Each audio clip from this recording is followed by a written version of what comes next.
Saving the lost soul without apostle. So switch to the sunshine today. Invest in sunshine, exist no sunshine. Unplug that thing, sit out and play. Be an outdoor sort on public transport. And switch to the sunshine today. I think she's one of the most wonderful people and a perfect candidate. She embodies those Greens values that we know we need right now. Compassion, she cares for the environment, and she fights against inequality. She is an absolutely magnificent human being, an absolutely magnificent candidate. And last time in 2016, she got within 477 votes of taking then Ports, now Macnamara. It was a knife edge. Dear friends, we can make Steph the candidate for Macnamara this time. It was so close last time. Oh gosh, the counting went on forever. This time we can really do it. I mean, genuinely, it's so exciting, the possibility. And Steph is the perfect candidate. So I think that's enough. I'm just going to bring her on now. Please welcome to the stage, Steph Hodgins-May! Yay! Woo!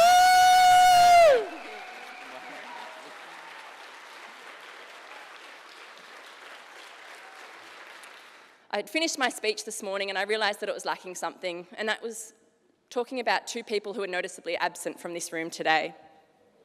My father, Rod, who many of you would remember from my 2016 campaign as the tall, deep-voiced man in a leather jacket, a local mayor and diplomat with little patience for bureaucracy, a speechwriter for his daughter, and most of all, a proud organic farmer and conservationist.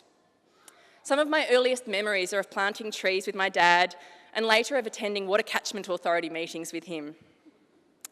2 decades ago, he was protesting the demands of greedy irrigators and demanding that greater reserves of water were put aside for the environment. The recent fish deaths would have devastated him, but in no way surprised him.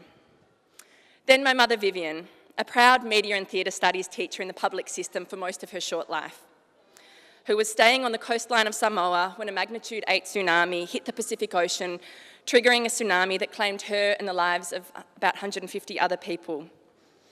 That'll be 10 years ago this September.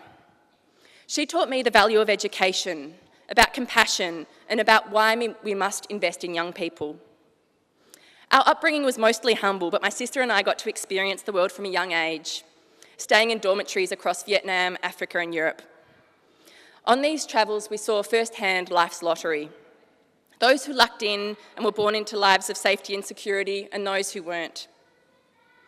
People often ask me, why on earth would you want to be a politician? There are many reasons, but I think it comes down to the worldview that we developed as young people. The sudden loss of my mum, which jolted me out of my career in commercial law, and my dad's unwavering confidence in my ability to become a federal Greens MP if that's what I really wanted. Finally, I see politics as our real avenue for lasting change, and that's why I stand here today. So here we are. Today we're here to kick off the campaign for Macnamara. It's an yeah.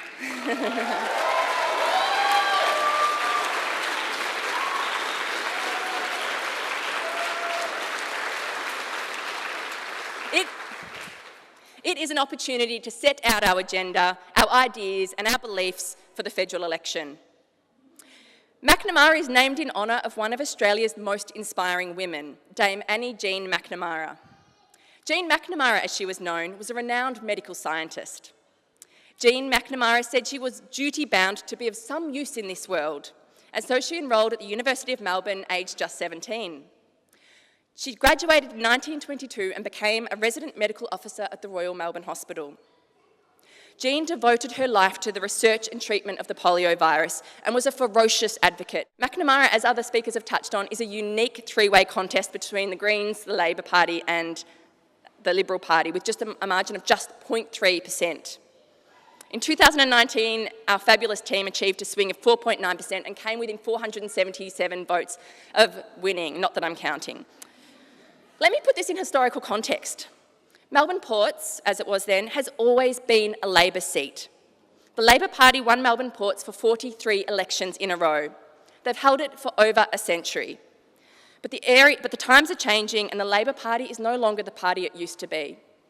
And let me preface this next section by saying I am so ready to kick out this current government and elect a future shortened government.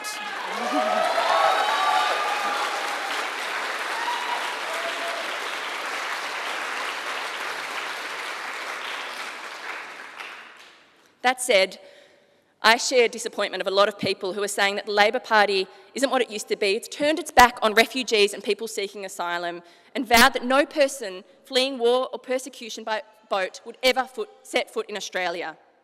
It was Kevin Rudd who started this inhumane race to the bottom, and it is Labor who still refuse to close down the detention camps that are factories of despair and pain.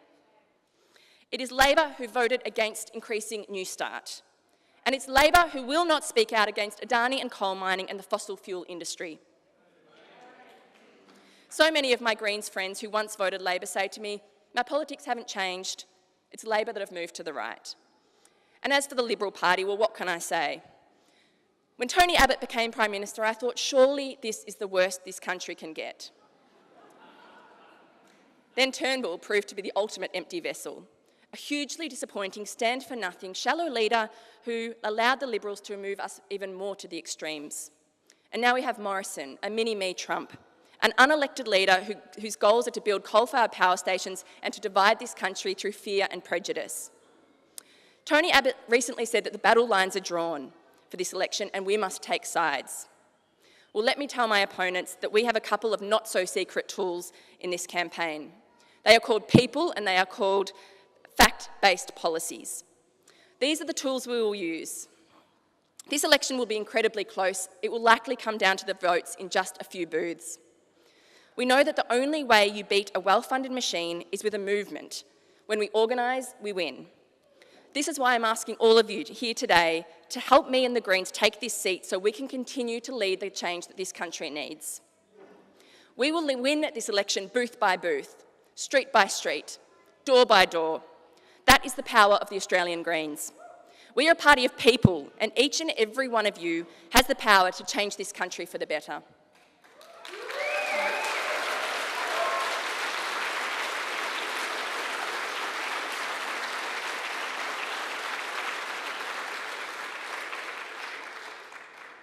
Richard Di Natale said that if we don't get climate change right, nothing else matters. At recent door knocks, we've had 16, 17, 18-year-olds coming and pounding the footpath with us. Shout out to Alice, Ed, Eloise and Nina. And the rest of them. Their message, don't mess with our future. When it comes to climate, all of our lives are at stake. The younger you are, the more consequences you'll see. It's life and death for us, and we're going to fight like it is. As an environmental lawyer and more recently a parent, I know that our absolute priority must be to create a sustainable future and phase out coal. This is why stopping the Adani megamine is so significant. Adani represents more than a single mine. It is a symbol of where our political parties see our future. The truth is that neither of the major parties have committed to stopping this mine. The Greens have never given up on stopping this incredibly risky project, and we never will. As an environmental lawyer and committed activist, I am determined and well placed to make sure we can stop Adani and phase out coal. When I am elected, I will make it my mission to rid our democratic system of grubby corporate donations, and I will fight with every ounce of my energy to bring in laws to arrest climate change.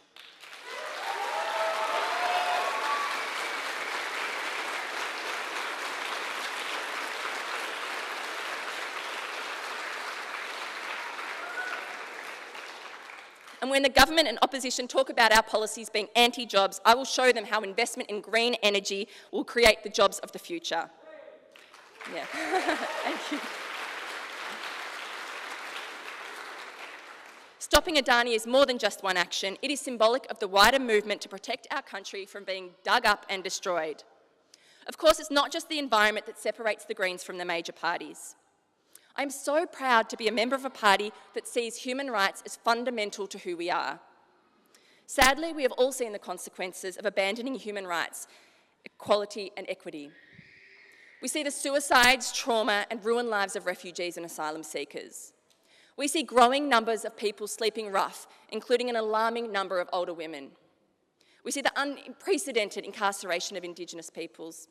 We see our so-called leaders are complicit in racism, Islamophobia, anti-Semitism and misogyny. We see the LGBTIQ+ community constantly under attack. We see complex issues reduced to childish slogans and racist rhetoric.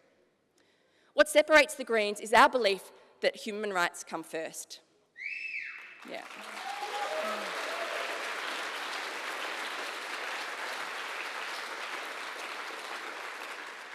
How we treat each other and manage very complex and long-standing problems is what sets us apart. I'm proud of the Greens' record on leading change, including getting children off Nauru, on marriage equality, on the Banking Royal Commission, and hopefully soon a Royal Commission into the institutional abuse of people with disabilities. I'm proud of our work creating world-leading climate laws, and I'm ready to roll up my sleeves and do it again.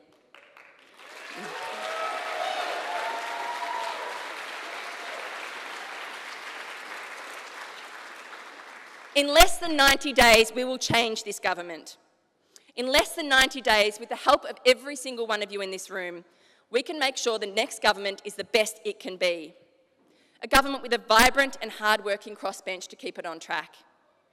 In less than 90 days, we can celebrate what is possible when people come together in the collective realisation that all of our actions, no matter how small or large, are powerful and capable of lasting change. This seat is named after a woman of courage and conviction. A woman who cared about people and the land. A woman who stood up against entrenched prejudice, judged on her appearance, her manners and her gender. If I am elected to represent the Australian Greens, I would honour the legacy of pioneers like Jean Macnamara and indeed Gillian Triggs. I ask you to change the nation by volunteering and voting for your values. We're starting here, in this community, in this room, in Macnamara. And if elected, I will work every day to make this vision a reality. So my question for you all, will you join me and help win this seat for the Greens? Yeah.